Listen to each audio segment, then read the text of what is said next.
കാര്യം ഇവിടെ പണിത് തരുമായിരുന്നു ഞങ്ങൾക്ക് ഇത്ര വലിയ വീടല്ല. അവർ അന്തസ്സായിട്ട് 2 വീടും 2 മുറിയുടെ ഒരു വീട് ഈ കുഞ്ഞുങ്ങൾക്ക് അല്ല അവർ വെച്ച് ഞങ്ങൾ ചെന്ന് പറഞ്ഞു ഇയാളെ ഒന്ന് പണിയാനായിട്ട്.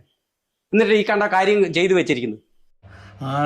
അത് ശരിയാ കേട്ടോ, അത് ശരിയാ. കറക്റ്റ്.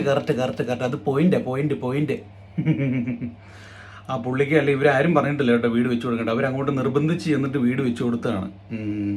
എന്നാൽ പിന്നെ എൻ്റെ പൊന്നു കേട്ടോ, ആ സമയത്ത് ഇയാൾക്ക് പറഞ്ഞു വിടായിരുന്നു, അല്ലെ നിങ്ങൾക്കൊക്കെ പറഞ്ഞു വിടായിരുന്നോ?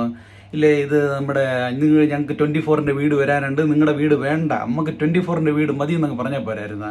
എന്തിന് വെറുതെ ഈ വീട് മേടിച്ചത്? കഷ്ടം, എന്ത് പറയാനെ കൊണ്ടാണ്. നമ്മുടെ രേണുസുധീൻ്റെ അച്ഛനാണ്.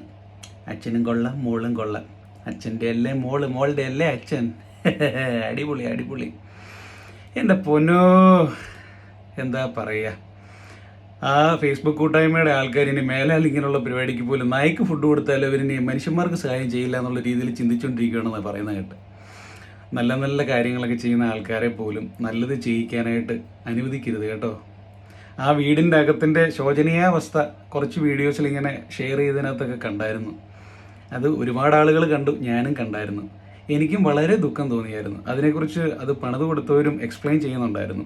അവരും ഈ വീഡിയോസൊക്കെ കണ്ടായിരുന്നല്ലോ, അതുകൊണ്ടാണല്ലോ അവർക്കും അത് കൃത്യമായിട്ട് പറയാൻ സാധിച്ചത്. സംഭവം സത്യമാണ്. അതിനെക്കുറിച്ച് അച്ഛൻ്റെ അഭിപ്രായം എന്താണെന്ന് കൂടി അച്ഛനൊന്ന് പറയണം കേട്ടോ.